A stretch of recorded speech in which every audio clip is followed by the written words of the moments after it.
we have started to see the xylazine mixed with fentanyl in our area as well. Sure. So, and my issue with that is that this xylazine, the tranq, has been going on in Philly now for 5 years, and providers still have not made proper adjustments to detox protocols to be able to treat these individuals. And so there's almost nowhere for them to go. This is the Don't Hide the Scars podcast, presented by Pain, Parents and Addicts in Need. Welcoming to Don't Hide the Scars, Ellie Severino. Of course, you might know that name as a producer, host of the docuseries Dope Sick Nation on Viceland. And of course, also we're featured in American Relapse, which is where I first came aware of you. So thank you for joining founder of Pain, Flynn Anderson, and myself. I'm happy to be here. Thanks for having me, gentlemen. You bet. Yeah, boy, where do we start, Flint? I mean, you were joking before we hit recording. You live in Palm Beach, Florida. It seems like the epicenter of a lot of this BS. So where's that in relation to Delray Beach? I'm basically a minute from Delray Beach. Okay, now it all makes sense. It's all coming together. Yeah, so very close. 1,500 treatment centers, something like that, were shut down over the last, 5 years or so. We have lost a massive amount of facilities, and honestly, probably for the better. Many of them were not operating properly. But also with that, we lost a lot of our sober livings. And now with the housing crisis, I bet maybe we're a little bit regretting how we went about just completely shutting them down instead of trying to help individuals become compliant so that we could have housing for the most vulnerable today, which we don't. So, do you remember? And I, for some reason, I cannot remember this guy's name, but they actually flew me back there. I want to say this was 2018. He was an ex-professional basketball player that started a treatment center right in Delray Beach. And I'm sorry, I can't remember the name, but I went to this place, and again, I thought it was really cool. They had several different sober livings affiliated with the place, but then lo and behold, a year later, bam, feds came in. They were doing something wrong that I had no clue about, but and that's the hard part of it. Is they look good. And the facilities are beautiful. And a lot of the time it came down to the insurance scamming, which happens, is bad. Yeah. But insurance also sucks, right? Like we were just fighting with them. Like, you guys only want to give us 10 days for this individual. You're going to give us 10 days multiple times this year. How about you just put them all together so we can give this person one actual stint of treatment that could potentially change their lives, as opposed to this 10-day, no, you can call it bullshit. Yeah, you can call it bullshit on this show. Okay. Yeah. And you're absolutely right. We're seeing that, again, depending on who the carrier is, we're seeing, average days now of 17 to 20 days combined of detox and residential, but they will pay over and over and over for a relapse. Right. Or let's give them 7 days of detox and put them right into PHP, or the treatment center's actually doing that because they've got another policy coming in right behind that person that's better than that person's, right? So So it just goes back to say that most of the insurance companies and everybody else, that the higher ups, as we like to call them here, are not listening to us, are not listening to the people that actually know what we're doing and know how to help these people if we're allowed to. I agree 100%. And that's why, I took this job for the city. I work for the city of West Palm Beach, which is our largest city in Palm Beach County. And I took that job to really start learning about, how does this work? Who makes these decisions? And a peer, in my opinion, should be in the room when these decisions are being made.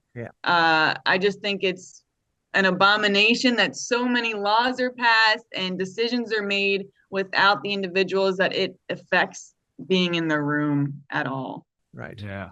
Well, and Flint's had situations, well as our lovely lady here that works with us, Pamela Smith, who lost her son to a fentanyl overdose. And they've been in front of the health and safety committees and shared the stories and told it how it is. And we see it, they just don't seem to care. They don't. I don't know how else to put it. And it's like, if you try to explain the insurance thing, like, well, I mean, they're getting some time. It's like, but you don't understand, especially with fentanyl out there now. Like, a lot of people never get the opportunity to say, hi, I need help now. Right. So when we They actually never make do, it. it's like, I don't know. Well, and Yeah. the other thing, like we always talk about, is the fact that let's just call a spade a spade. You know, treatment's broken down into two separate categories. It's those with PPO insurance policies and have the cash to pay for a treatment facility, or those that don't, or have a government aid, Medi-Cal, Medicaid. You know, and I'm sorry, most of those Medi-Cal treatment centers, right? I wouldn't send my dog to them. You know. And most parents aren't going to do that either. Because if you even want to split it down further, addicts, in my opinion, again, if you're looking at socioeconomically, you've got people with money and people without. And the people with money are not going to send their kid to some treatment center that they're going to become better addicts and criminals coming out of the place. And then they're serving hot dogs and pork and beans every night. I know that's an exaggeration, but sometimes it's not an exaggeration. That's what some of those places are. Yeah. Well, so down here, I can speak to, we don't have Medicaid in the state of Florida. We're not a Medicaid state. So that's not something that is offered to people that are just poor, right? Either you're a mom who is pregnant or just had your baby, or you're someone on disability. So that's the only way to get Medicaid here. But, I was at this facility that I've been working close with, because now our managing entity, the person who receives the funding and then distributes it to providers, and now they're offering grant money for individuals to go to private facilities, which is awesome. But this facility, I've had a working relationship with them for a while, but I've been hanging out with their CEO lately. And what she did, I just thought was brilliant, because yes, they started off private. They took a defunct rehab center. They ran it into the ground. She came in, grabbed it. Yes, they take private. They're also in network. And then they started taking state Medicaid. After they were approved for the Medicaid, now they're approved for this grant money. So now they have 40 beds, and this grant money pays for these individuals to stay there for 3 to 9 months. Really? Wow. And it's a beautiful, private rehab center. It's very nice. And the Medicaid or state funded people receive the same exact care, accommodations, and food as the other residents. And so seeing that gave me so much hope, because the reality is, in my opinion, working in the government now for 2.5 years, they're not solving anything. Right.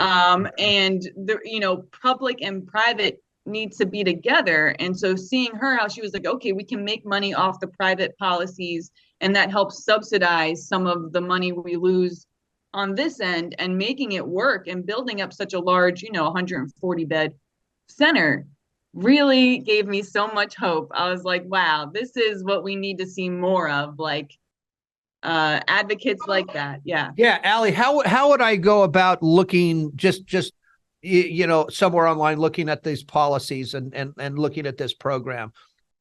It's the name of the facility is Mandala Healing Center. You want to spell that? Mandala, like gondola. Okay. MANDA, Manda, LA. Mandala. Okay. Yeah.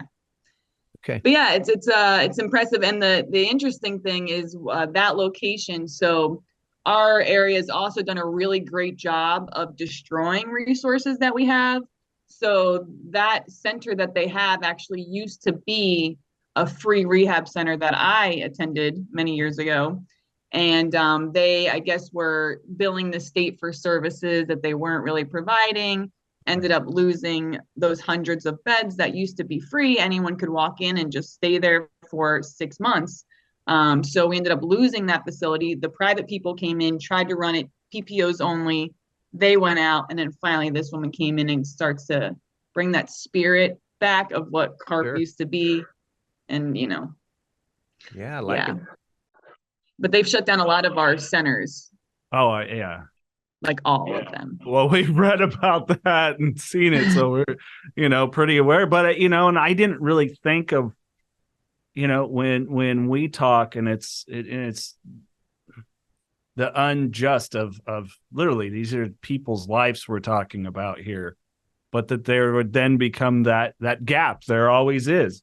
We saw it no different than like the opioid crisis. Well, all right, we're giving people all these opioids. Now we're going to tighten up policy. And then they're like, kind of hooked on this thing. What am I going to do? I'm going to go to the streets. It's kind of a similar situation with what we're seeing, unfortunately, with treatment and reliable treatment.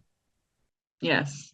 Yeah, I mean, exactly. I mean, New Perceptions North, the premier drug and alcohol treatment and recovery center in Central California. A full continuum of medically supervised top quality care with programs for detox and patient residential treatment with dual diagnosis, intensive outpatient treatment, sober living support groups, and more. New Perceptions North provides adult men and women with the highest caliber of professional health care, treating each client with compassion and respect in a safe, comfortable environment to begin the process of recovery to proudly create and sustain a life without addiction. Call 559-978-1507 or visit newperceptionsnorth.com.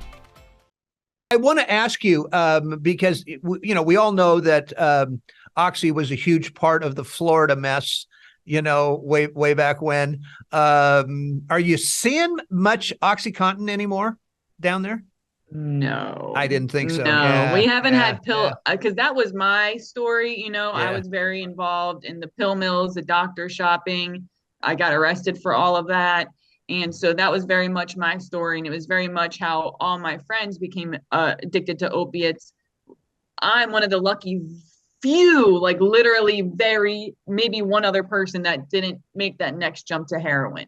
Yeah. Out of my friend group, and one of the only ones that are really still alive from my friend group from high school. Right. So no, we don't see that, but we do have the fake press pills. And right now, I do street outreach. So I'm on the street every day dealing with any person who's experiencing homelessness and addiction. And we're seeing a massive increase of bath salts, though, which Are basically you really? disappeared. Yeah, for years. And now it's just, it Wow. feels like it's fully back. It feels like it never left. And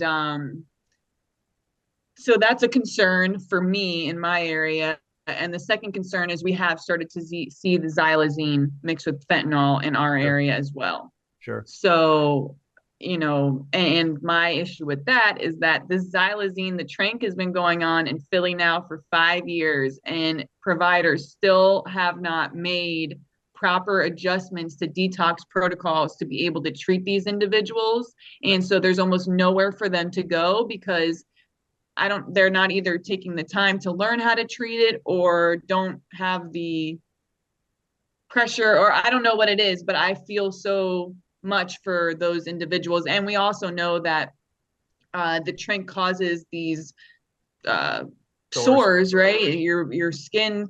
And it's basically what happens is if you get a cut, it just doesn't allow it to heal. Right. So it doesn't create the scar or whatever it is, but if you have one, it's not going to go away and it's going to keep growing and growing. And now we know when we have somebody with those kind of wounds, are they going to be allowed in detox? No, they need to go get medically cleared, right? So while they're getting medically cleared and they're finding all these other problems, who's dosing them? It's a nightmare. It's a nightmare. One of the other things that was presented to us, and I didn't know this, we recently had the head of DEA LA division, Bill Bodner, on, and he said that the xylazine isn't even a Schedule I substance. Right. So it's not even a legal substance. No, yeah, you can buy it on the internet. Yeah. Right. So it's and along with the xylazine is that they're finding benzos in the fentanyl now. So wow. So you almost have a three, if it's got xylazine and if it's got a benzo in it, now you basically have 3 different protocols, detox protocols that you have to go through because none of them are the same. And nobody knows how to detox xylazine, for God's sake, right? We know how to detox benzos. We know how to detox fentanyl, but that detox is going to be longer than a damn 7 days that the insurance company is going to give us. 100%. 100,000%. I have some clients who it's taking them 7 days to even be able to start their sub taper. Correct. Because drugs are staying in their system for so long. Right. So that's something that we're encountering too. And it will take an overhaul, because as they continue to, like how we were just talking about, the government comes in and they change laws and they make rules to fix something without thinking of unintended consequences. And I feel like that happens all the time when they ban this or do this. Like we just got fentanyl test strips to become legal last month in the state of Florida. Most states, they're still not legal, which is crazy. But there should be test strips for this kind of stuff and more available testing, harm reduction wise, just so people at least know what they're doing. But in my opinion, every time they ban something, whether it's xylazine or anything else, if they ban it, something else, something new will come that we're going to have to learn how to treat. So should we talk to her about fentanyl test strips and, and those little harm reduction issues that everybody's got going? Yeah. I mean, why not? I think it's always great to get people's varying perspectives. And, it's not something that ever really entered me. I dabbled with different drugs. Thank goodness. Pills. I got opioids after I got a minor operation. I took it with a beer and it made me puke. And I was like, none of those for me. Just give me more of the beer. So it's hard for me from a personal standpoint to say, because I've never had to approach it. But I mean, Flint, you were on methadone for 2 years and you've detoxed people with Suboxone. Wow. And I mean, so it's kind of, I mean, what is your perspective, especially when it comes to long-term? That's where we have a real issue. That's where we have issues. Like long-term mat use? Yes. Yeah. I mean, to me, so early on in my recovery, I really wasn't, I didn't really believe in any kind of medication. But I was also a baby, and it took me time to realize that some people really do have mental health challenges that aren't going to be fixed by believing in a higher power or like doing service work, right? It's deeper than that. But as far as the MAC goes, it's tough because I've seen some people live incredible lives on MAT long term when given the proper therapy, often in combination with just the subs, which I think is often missing from this whole component, is the therapy portion of it. It's medication assisted treatment. So there should be some kind of treatment in there, not just you getting your pills from a doctor. Right. Like we had this lady who worked at this facility called Daylight Detox I worked at for a long time. And she was a like Ivy League law person, right? She was a lawyer for a long time. She was an older person. She was like in her late 60s. But she had been on, sorry, I know. But she was on MAT, and you would never have known it, but she had such a severe addiction to opioids for so long. And, she looked good, looked happy, showed up to work every day. But what I do get concerned of is when you put a young woman maybe on these medications and they want to have children, or anything like that, it does have some complications. Or how about you need surgery, or you need wisdom or anesthesia or anything like that? I think it could cause issues. I do hear a lot of positive things about the Sublocade shot. I hear a lot of people say that after they receive the injection, that it's much easier to get off the subs because it's basically giving you a stable amount 24 hours a day. And it's like it lingers a little bit in your system, and people are saying they have no withdrawals. Is it true? I don't know. But I think that that's a positive breakthrough, because I think just like smoking, you get used to putting something under your tongue 3 times a day. Yeah. Look, there's so much discussion that needs to be on this, because first of all, I am not a fan of fentanyl test strips, and I'm going to tell you why. Okay. It's the angel on one shoulder, devil on the other scenario. We don't, and I certainly don't want somebody getting HIV or Hep C or all those things with the needle exchange. But when you're talking about fentanyl test strips, what about the message that we're sending to young people saying, hey, Billy, we know, you're going to go out and do a little cocaine on Saturday night, right? And, here's a fentanyl test strip because we don't want you to die and nobody wants the kid to die. Right. But what message are we sending to the kid that it's still okay to go out and do your fucking cocaine on Saturday night? It's a good point. Right? Okay. So you take that. Now, is that 15-year-old, in my opinion, I've dealt with kids in this business for 16 years. How many, I can tell you right now, not many of those kids are going to test that cocaine, because one of the statements I hear all the time is, I really trust my drug dealer. Really? You hear that a lot? Oh, yes. So. Yes. Afraid so. Right. All right. So you've got that piece of it. Most of the people that are out there talking about this long-term harm reduction, most of them, I don't want to say most of them, there's a good portion of them that are people that care, no doubt about it. Sure. But also people that have lost children to this. And they're talking about it because only if their kid had this stuff, they would still be alive. And that is not necessarily true. True. Very true. Right? They will say anything in hoping to get their kid back, which will never, ever happen. Mm-hmm. So, and you also have to break it down again into talk about long-term with Suboxone and talk about long-term with methadone. So let's take methadone, for example. Took me 2 years to get off of it. They started me at 190 milligrams. Wow. That's the top legal dose in the state of California at the time. Wow. Right? I was falling asleep at traffic lights. I bet. Right?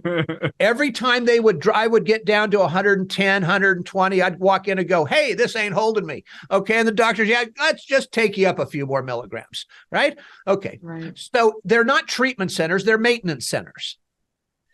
And everybody knows that methadone is the most difficult drug to come off of all time. Mm-hmm. You could have, I had a psychotic break when I tried doing it. People have psychotic breaks. The constipation is so unreal that you can't eat, you can barely survive it. In fact, they had to go in and repair almost everything inside of me. All right. Wow. Because of it. And nobody is telling people this when they're talking to them about methadone use. Nobody's giving them all the information here. Now, and in fact, when we were talking to Bill yesterday, okay. Yeah. We're talking about, because DEA controls methadone. Oh, I never knew that. It's under the federal government, DEA, right? Okay. You cannot walk in, if you live in Palm Beach and you go to Delray Beach, you can't walk into Delray Beach to get your dose of methadone for the day. Or travel in general, which is a point Correct. I was going to bring up, because I've had my ex-boyfriend was on the methadone program, and it was waking up at the crack of dawn every single day to get dosed, being around the other individuals at the methadone clinic. Yes. The way they treat you is terrible. It's terrible. And first of all, this man was a millionaire. He's a very successful businessman, but then he had a surgery, played hockey, whatever, had a relapse, and it was a nightmare. Right. But he was traveling for business, and he was going out to California, actually, and he couldn't even get a guest dose. They couldn't even figure out how to just fax another methadone clinic to make sure he could get his dose. Correct. So yes, I agree that more people should be educated on the pros and cons before they begin a treatment like that. Exactly. So my point is this. If there's a 60-year-old and above that lives in, again, what we call the 2-block area, right? And they're just kind of living, right? Then I don't care if they're on methadone, because if it keeps them off the needle, keeps them off fentanyl, absolutely. But why are we going to keep the 25-year-old on it and strapped to it for which could be the rest of their life? Yeah. By the way, whenever you get time, I don't need to mention it here, but whenever you get time, look at the long-term health effects of methadone on somebody. It's all the way from heart disease to bowel obstructions to sleep patterns being destroyed, all of it.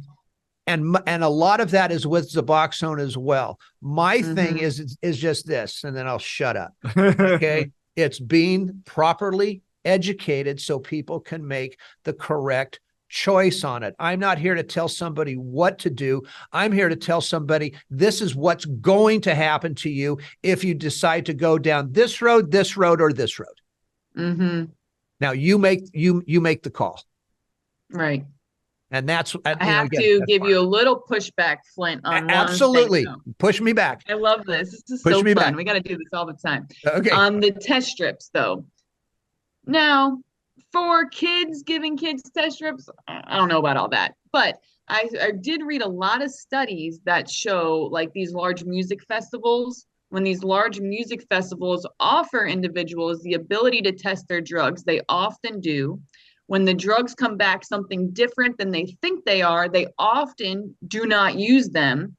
And there was a large music festival in uh, England or whatever, where they saw a 95% decrease in hospitalizations due to drugs because of them offering testing.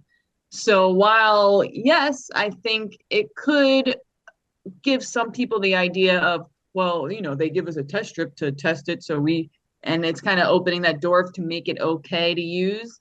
I think it can be made safer. Also, we had 2 people overdose after in their honeymoon in their bed because they thought they were doing Molly, and it wasn't Molly. What was it? Fentanyl, right?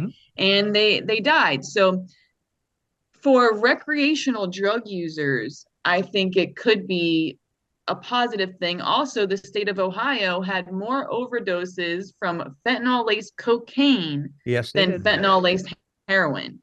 And so I know that there's people who do drugs recreationally who are not drug addicts. And I don't believe that someone should have to die because they went to, what was the big club back in the day in New York City? Studio 54. I was there. I was actually Imagine there. going to Studio 54 just to have some fun and you do a little blow and you're dead. Like, I had a person smoking crack overdose a couple weeks ago. Not normal. This is not what drugs have always been. And because of that, but I do agree kind of with the needle exchanges. I'm not a big fan of. Yeah. Well, just to let you know, when I was at Studio 54, I was there. Okay. In 1979, they told me I had a great time. You had a lot of great times. I had a lot of great times. Right? Okay, I really did. I really did. Okay, so I love what you said. I truly do. But I'm going to go back again. Not a lot of pushback, just a hair. Okay. Sure. Dancesafe.org. Have you ever heard of them? Yes. Okay, I'm sure that's the music people you're talking about. Yes. Mm-hmm. Check them out even more. Okay. Check out their website more. Check out the ads they're putting out there. All right. That will say, what was the one?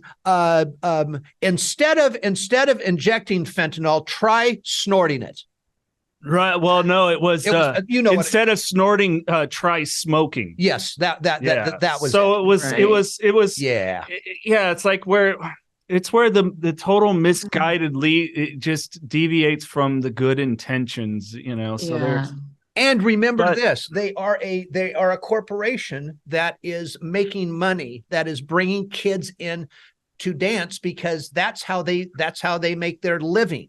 Right? They're going to work this thing as much as possible to make sure kids are still coming through that door. And when you talk about statistics that they saw 95, that's almost like saying, you know what, our treatment center, we have a 99% success rate, which is crap. Okay. Right. It's some crap. facilities say that, or not they 99, do. but they'll say something close to that. Exactly. Right. And I know it's crap because we're not. Went good. That's what that means. They admitted successfully.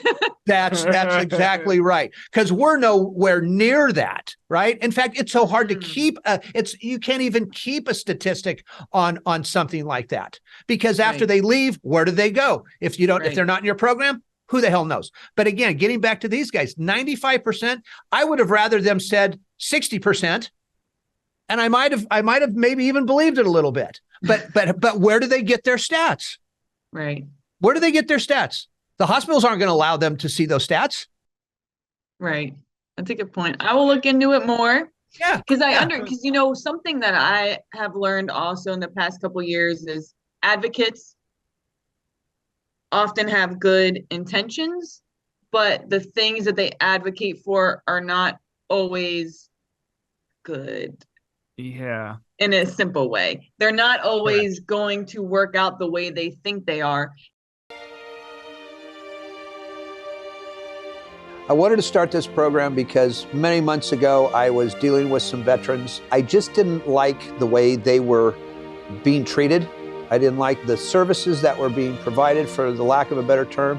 I think we need to do a better job with our veterans, and in essence, that's why I decided to start this. And I've Correct. only really learned this from the homelessness crisis. I'm sure you guys are in California, you see it on a larger scale than us, but we're experiencing it big time. But we have a lot of advocates who advocate for these individuals to do drugs outside, live outside, very mentally ill, drug addicted in their own feces, like it's okay. And I don't agree with that. Correct. I don't agree that that's how we should treat our most vulnerable. I don't agree that that's the best method for them to have a happy, healthy life.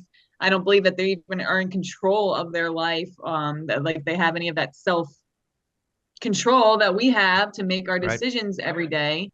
But I do see their fight, and it does scare me, because I see their fight making things so much worse, because it has made it harder for me to get people into treatment. Also, because like you said, while they're outside, they bring them food, Narcan, clean needles, clothing, shower truck, all that stuff to and it does enable of them to stay outside longer or die there and never make it into recovery. You've touched on my favorite thing. Tell me. Advocates. Yeah, well, no, because people so often connect that to the decrim, that people love to say, oh, decriminal. Like, yes, look, all of us know, Flint knows, I know, my addiction, that's not a moral failure. No, Right. We agree with Right. you. Now, if someone robs, steals, whatever to feed their addiction, obviously a criminal activity, but it's just as fucking criminal to leave them on the streets to die. Or to go, or the approach we're getting here. Well, we've secured a hotel. No, what you've done is created a future trap house. Right. And that's what it's doing. Right. That's what their housing first model does. It goes, you're smoking crack and shooting heroin, we're going to put you in your own apartment. And not only that, we're going to also remove you from all these people and isolate you in your own apartment. Right. So, and often our clients aren't even living in those places we're paying for. They're right back on the street. They're letting somebody else live there and collecting their rent. Yeah. So it's a broken system, everybody. Right. Yeah, it's a BS method to simply see, we cleaned up your streets. No, you didn't do jack shit. You haven't done anything but sit and try to pacify your guilt. You want help? Yep. You brought it up earlier, where you've seen medically assisted treatment. What else did they get? Therapy. I know your backstory, Allie. You had a traumatic childhood, and to thrive who you are now, I'm so proud of you. But there was therapy involved. There was work that had to be done beyond. Okay, no drugs in my system. Great.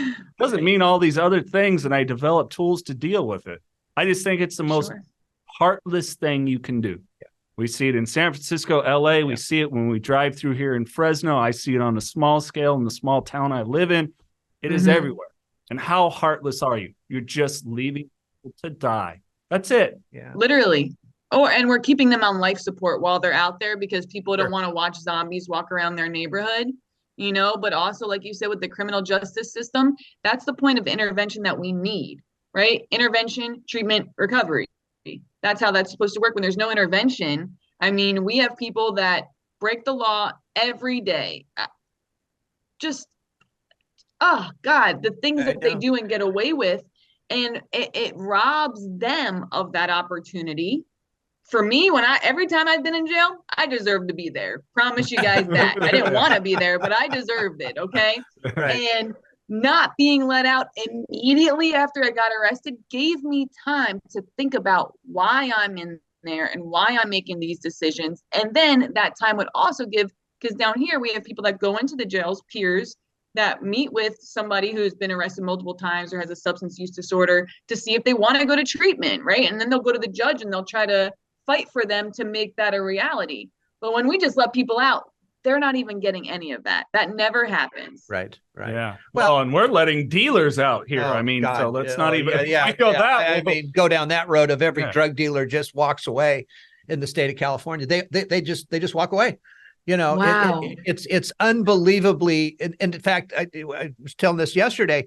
Our assistant here, Pam Smith, who lost her son 7 years ago. We were in Sacramento a couple of months ago, and one assemblywoman, and Pam told her story, of course, about her son Jackson. And this was truly an accidental overdose, by the way. This was 7 years ago. Nobody even heard of fentanyl. He thought he was buying a Percocet, and bam, and it happened. But this assemblywoman looks at Pam and goes, "Oh, Miss Smith," she says, "we grieve with you. We grieve with you. But would it really do any good to put this person in prison now?" And I'm sitting there, and our assemblyman's secretary was sitting next to me, and she's tapping me on the leg, and she's going, "Calm down, don't jump out of your chair," because I was going to go to jail that day. And what happened was that she might as well have gotten up and hit Pam right in the gut, given her a gut punch. Oh. You know, how do you even say that as a politician to a grieving mother of all things? But to the point is they don't understand. I have finally realized, I've come to the realization after being to many of these things, these people they just flat out don't get it. They don't understand. Yep. That's what it is. I don't even know if it's a don't care thing. Mm. I think they're just stupid. Right? And they're not going to listen to us. You're nicer than me, because I totally think it's like, will this get me reelected? Will this get what I need to get passed? No, California, yeah. Well, yeah, that too. I kind of look at it as the more evil, nefarious side. That's just how I am. Like Flint works with Assembly Member Jim Patterson, one of the few politicians that I absolutely adore. So really, it's like, yeah. Otherwise, I'm like, ugh. But I don't know. I mean, what do you see in Florida? Well, you know, what I see is people that have been in their positions for a very long time, or have worked their way up, and they're the ones that came up with these ideas and policies that are not working. And I believe that they don't want to admit that their ideas that they've been implementing for this long are not working. Like, our homeless shelter system needs to be destroyed. Yes. It needs to be dismantled and flipped on its head completely. And, you know, the only thing I can be grateful for that we've gone in the right direction to is the treatment in our area. Being able to have that grant money to offer individuals the opportunity to go to a private facility has been the biggest blessing our area has received in a very, very long time. But still, what do you think they're missing? I'm going to guess aftercare. Sober living, aftercare. So you're giving these people an unbelievable opportunity to get better, but at the end, you're dropping them. Mm-hmm. And they don't have that opportunity to continue, many of them, right? Many we try to get vouchers for transitional living and all this stuff. But I had a client the other day, granted, he was an individual who was in foster care most of his life. Because of that, he became entrenched in the homeless system, drug use, got shot multiple times last year. I was in the hospital with him. And finally, he decided to go to rehab. So I got him into treatment. And I've been telling him, because he always worked with the youth services, but now he's 25. So I said, bro, your days are numbered. That Medicaid, ta-ta. This, goodbye. Like, it's all going to change. But when he got up to transitional living, because we had done so much for him his entire life, he did not know how to make a resume, how to do a job interview, how to survive on his own. He inevitably failed and is back down here. And just this week was raising hell, throwing garbage cans and all sorts of shit, you know, at my office. So we do a disservice at a point when we don't allow people to do what they can do for themselves. Yeah. Allie, there's and the reason why I was on my phone for a second here, and because I just lost the name of it, and I'm so irritated. But when I find it, I will send it to you. There was a doctor back in the 1920s that started, and it's just on the tip of my tongue, that started a treatment program that lasted up until 1966. Oh, wow. Yeah, and again, it's sitting right here, and I can't get yes, Dr. Shiva. That's the one. That's the one. But here's my point to that. This thing lasted from the 20s to the mid 60s. And it was, and I want you to hear this, it was a 32-day program. Mm-hmm. They had a special concoction that could, and it was all for alcoholism because that's what it was in those days. The belladonna treatment? Nope. If you say it, okay. I'll know it. Dr. God, I want to say Kelly something, but it's not. 32-day program. They had a special potion, an injectable that could cure alcoholism. All right. I mean, what does that tell you with other treatment centers? Hey, we can cure your addiction, right? Right. I mean, it was the same identical treatment center then as it is now. There's a few different things, obviously. Okay. But as a whole, we haven't changed shit. Right. That's my point. Keeley, that's it. Dr. Keeley, Keeley. Write that one down. Okay. And then after you look him up, call me. I'm going to give you my number. Call me because awesome. I want your opinion on this. Cool. But that's kind of my whole point here to a lot of this stuff is that sure, other things have changed. I'm not saying it's all the same, but for the most part, the format's the same. Right? We all know sitting here, the three of us, that 30 days doesn't do it. We all know 60 days doesn't do it. 90 days doesn't do it. If we want to change, then we almost have to take the shots, okay, that come with it in order to make the change. It's not going to be pretty at first, you know. Right. It's just not. But damn it, we better do something here. And I'm going to say this like I tell almost everybody that we talk to, because you're all just, 30, 40 years younger than I am. Jesus, you guys are the ones that are going to have to take this and run with it. You know, I mean, I can't tell you how pleased I am with Jason. You, other people that we've talked on this thing, that the younger generation, because there's some of us old guys that, we're still going to stand up and fight, and we're still going to go talk our shit to people, and we're still going to do it. But I firmly believe we've lost this generation that's behind us. I really do. We all know how long it takes for that brain to heal. Yes. Right? We all know that the mutant brain doesn't become fully mature to the age of 26 without drugs and alcohol. So why are we expecting something different? Why are we expecting some miracle to happen here? Right? Change takes time. And if we don't start to make that change, all we're doing is taking 10 steps backwards every single day. Yep. We're barely making a difference, really. I mean, it sounds sad. To individuals, we make a difference, but as a whole, the numbers are not changing. That's it. Yeah. That's what I was going to say. Our mantra, if we saved one person today, we did our job, right? Right. But there's more out there that need this. And it's not going to happen doing one person a day. No, it's not. Well, what do you think would be like the ideal treatment? And obviously there needs to probably be a lot of different types of programs for a lot of different people. But what do you think ideally could replace the 30-day treatment stint? 1 year. 1 year. 1 year. Of like a recovery community type thing, or actual rehab for a full year, or I'm talking residential, where that person, again, it's different between residential and sober living. See, when you get in, and I'm sure you know this, I own a sober living home. When you get into sober living, very few of those places practice sobriety techniques in the sober living. Once they get there, it's their apartment, it's their bed, it's where they live. They may go to a couple outdoor meetings, right? But and we drug test, we do all that crap, right?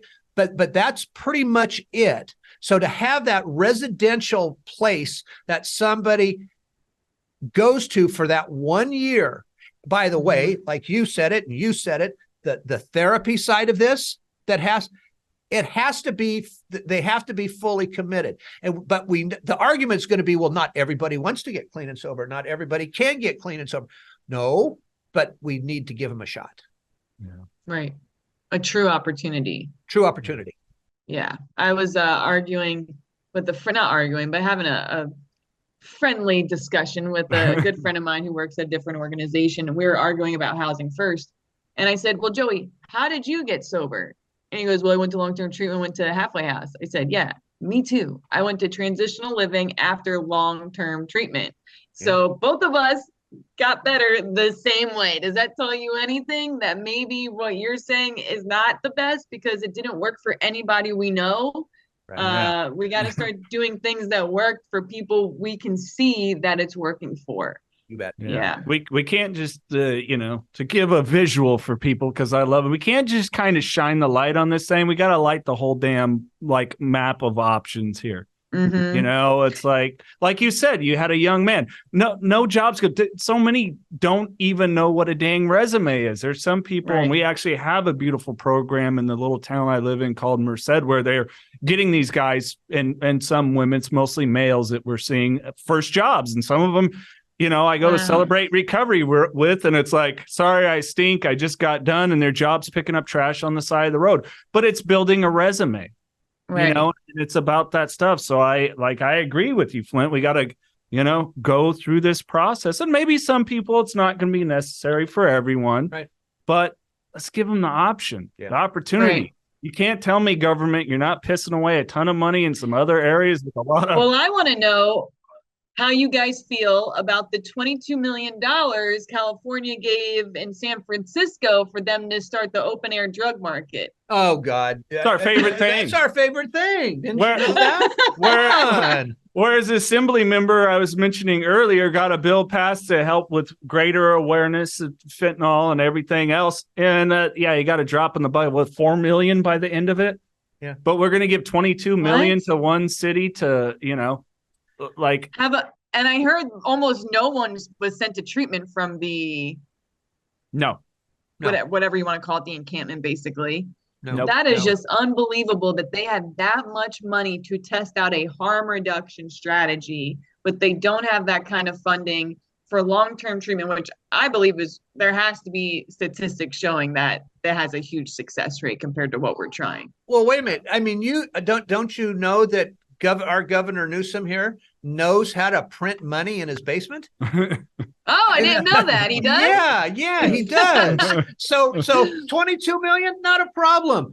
$40 billion for our high-speed rail to go through the San Joaquin Valley, which is in chunks right now. Okay. I mean, he's just printing money. Wow. The best part of that, Allie, I know you're not really going to follow it. So with the high-speed rail, like Flint was saying, billions. And if you trace it, it's a lot of his family members and their businesses that got the money. And then at the end of the day, it's like, well, we're not going to be able to do from the Central Valley to LA. So we're going to do it from Merced, where I live, to Bakersfield. Motherfucker, we already have trains going there. It's like, really? Oh, yeah. I'm sorry. It's like, like that's how they do stuff. It's crazy. Yeah, they constantly duplicate services or whatever it is. I see it all the time. I go, like, for us, a big issue is it's very expensive where I live. I know it's expensive where y'all are at too, but our housing prices have tripled since COVID. Yeah. Like, it's just not what we're used to at all. But the Western community is still very cheap, but it's ghetto. It's Belglade. If you ever look it up, it's sugarcane, old farm workers, migrant workers. Like, it's just dilapidated. Right. But I told them, why not come up with a high-speed rail from here to there so these people can actually afford to live there, come over here and be able to get back and forth, but still not leave their home base where their doctors are, their family are, because you're gentrifying the area and you're kicking them all out of their homes. That's the reality of the situation. So I like the high-speed rail where it makes sense. I don't think that's my idea yet, but I think it's pretty good. Yeah, no, here it makes no sense. Like anybody, it's like, no, if I was going to LA, you go to LA, you're like, I want my car. You're going to need your car. Need your car. Why would you jump on a train, to go and rent a car? Okay, well, if you can afford to go down there and rent a car, guess what you're going to do? Hey, Flint, what time's our flight leave? You're not right. Oh my gosh. But it's the continual pissing away of the money. I mean, really, 22 million, and I'm sure the intent was, well, look how it worked in Portugal. Well, then you better kind of follow what happened in Portugal. Right. And they never decriminalized, by the way. Like if you go and really research what they did, one of the model places of this harm reduction method, it was, you have to go into treatment. Intervention. Massive intervention is what they do. They don't just let you do drugs outside. If you're doing drugs outside, they go, you know who we're going to call? Your family, your friends, the judge, and have all these people in one room telling you need to go get help because it's not appropriate to smoke crack outside next to your neighbor's house and little kids running around. Right. You obviously have an issue. How can we help? Yep. Which I think is great. I love that idea. I'm all about hey, we're all here and we'd like for you to do something different vibe. I think it's loving. It is. I think I always tell them, if y'all see me ever walking the streets of downtown West Palm Beach doing drugs, lock my ass up. Do me a favor. Okay. Do me a favor. I need you guys to get me out of there because I'm in a situation I don't want to be in. And if I'm there, I've lost control over my ability to get out of there. Right. So I need help. Right. And so, yes. You guys are so awesome. This is thank you. So are you. You're the best.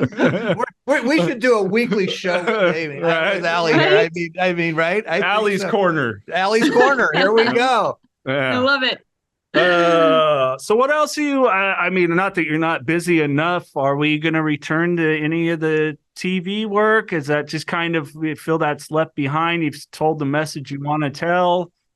I mean, it was a great opportunity and such a cool experience. I didn't think we'd ever have a TV show out of our documentary or that would become a real film. I just thought here's some cameras. Yeah, we're going to make a movie. Right. So that anything came out of it is really such a blessing. And the fact that it allowed me to gain a little bit of, it gave me the ability to even have the job I have now. Like I said, the police chief is the one who helped me get my job, and he found me through my show. And so it just gave me what I needed as far as credibility, because I just got my associates a year ago. I'm working on my bachelor's now. So this whole time I've been without degree and this and all these felonies.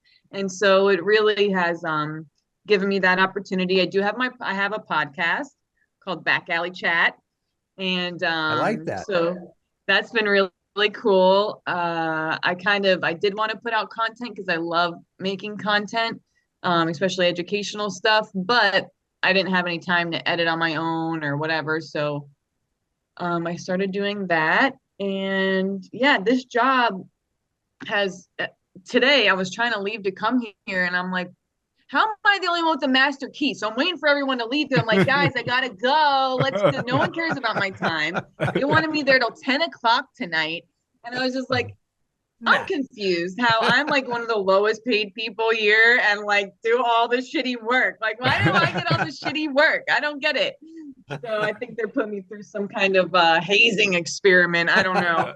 But it has been interesting and it has given me the ability to like I said, those I don't know if I was telling you guys, but I get to meet with a lot of influential and affluent individuals in my area.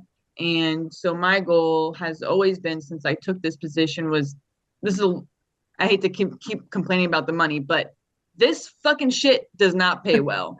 And this is the lowest amount of money I've made in my life since 20 years old. Finally I got a raise and I got promoted and whatever. They're allegedly going to give us a big raise in October, which everyone deserves. But my goal has always been to do an amazing job. So everybody knows that I'm a reliable partner and somebody who cares and is educated, so that when I do leave the city, I have a lot of great contacts and connections so I can do something that truly makes a difference in my community beyond what they're doing now. Because like I said, I don't feel like it works, but I wanted to find out, how does grant funding work? How do, you know, nonprofits work? How do intergovernmental agencies, like, how does all this stuff happen? That's been my goal, to learn about that since taking this position. So I feel like I've learned a lot. There's a lot to learn though, a lot more than I thought. But it's been a really nice opportunity. And again, it really only became because of my show and you Nice. know, Chief Morris helping me out. So I'm like the first person they've ever hired with the background like I have, and being a peer and all that stuff. So I also think to myself how important it is for, again, me to do a very good job so they continue to hire people with lived experience Yep. and all that kind of stuff too. Very nice. Very nice. And I'll tell you what, if you ever, seriously, if you ever want any information on nonprofits and how to start them and all that, just Yes. seriously, give me a call. I mean, Awesome. I've been doing this for over 15 years. So it's, yeah, I'm more than happy to help out people that seriously want to do this. Okay. And have a heart for it, because you have to have a heart for it. Right. Doesn't mean you got to be a pushover by any means. That's the other thing, but you have to have that heart for it in order to put up with all the bullshit that you're going to go through. Right. I'm just going to tell you straight up. That's what it is. Right. I believe it.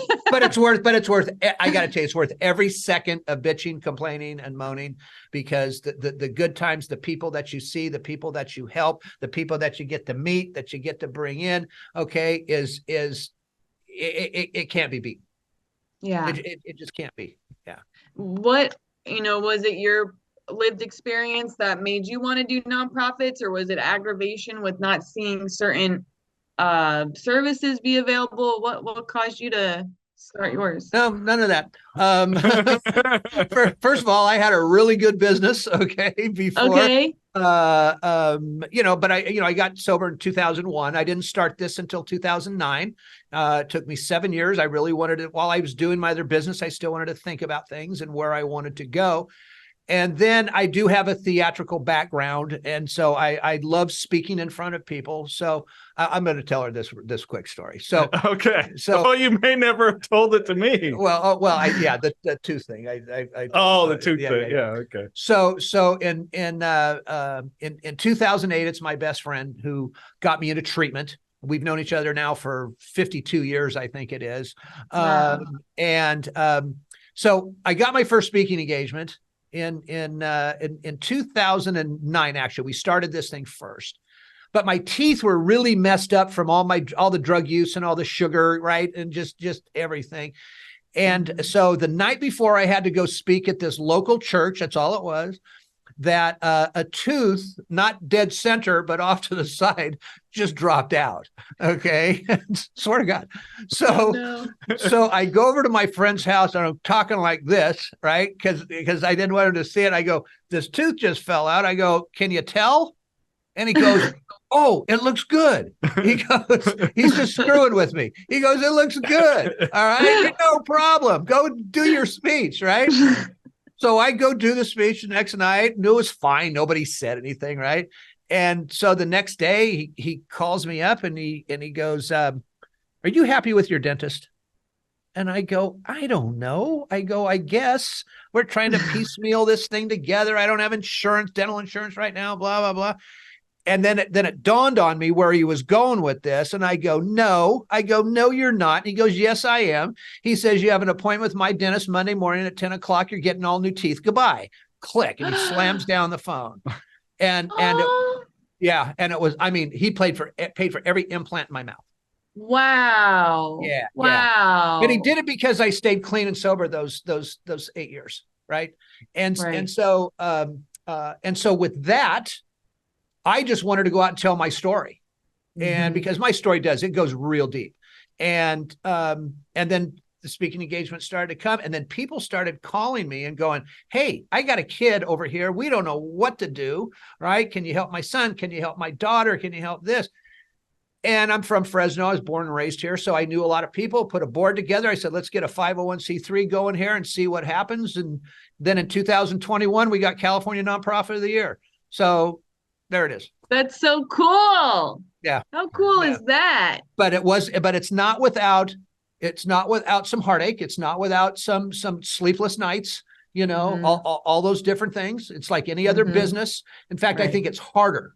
Okay. I do. Because everybody thinks that all your services, like, free. You're a nonprofit. Why would it's like, yeah, we don't, like my charm and wit doesn't keep the lights on. Good looks don't pay the bills, right? Right? Yeah, exactly. Yeah. So I've told people, I said, there's local hospitals that are nonprofits. I said, try not paying your bill at Children's Hospital. Okay, see where that gets you. Right. Your ass is going to be in small claims court. Right. But anyway, it is what it is. And, the good Lord gets you through most of it. So there you go. One of my favorite quotes. So I'm in business. My degree is a business degree with a concentration in entrepreneurship. And one of my favorite quotes that I've ever heard from a teacher is, entrepreneurship is violence. I always say it to my boyfriend, and now he says it all the time. I go, how was your day? He goes, violence. You know what? I haven't heard that, and I love that. Okay. Right. I love that. Right. Yeah. I go home and everybody's like, oh God, get away from Dad. Okay. Right. Yeah. Oh goodness. I know, it's a lot. Well, Allie, go ahead. No. I love what you guys are doing. I think what a cool duo you two are. Thanks. Thanks for having me on, and thanks for offering to assist me, Absolutely. And I'm going to take you up on that. So I hope that's okay. I'm going to have Jason send you my cell. Okay. Our office number, my email. I got a couple emails, whatever, send them all. Okay. And yeah. Can do. Got it. And we'll put all your contact information in the podcast description. Anybody wants to find out more about Allie, I recommend going and looking up American Relapse, guys. You can find it. You can find Dope Sick Nation. They're great resources. And one of the things that I love about them too, Allie, and not just, your personality, but to know your story, how far you've come. And it's so awesome that you document it, because this is the kind of stuff that we should be showing our teenagers. Yep. We really should, because you're so relatable there. Yep. Your story is, number one thing, people, the gateway drug, is it alcohol? Is it? And no, for the vast majority of us, it's trauma. Right. And from what you came from, we didn't get into stories, people, but that's the next episode, because that story's out there of going to Disney World with friends, coming home, parent gone. It's just like, wow. So I applaud you. You bet. And I'm proud of you. Thank you, Jason. Thank you guys so much. You guys are awesome. You bet. Mr. Anderson. Nope, you said it. You just said it all. I think you're amazing. I truly do. I can tell when people are genuine and when they have that heart. It's the look in your eye, it's the look in your face, and that's what it is. And that is going to go miles, with what you have to offer. And people are going to listen to that.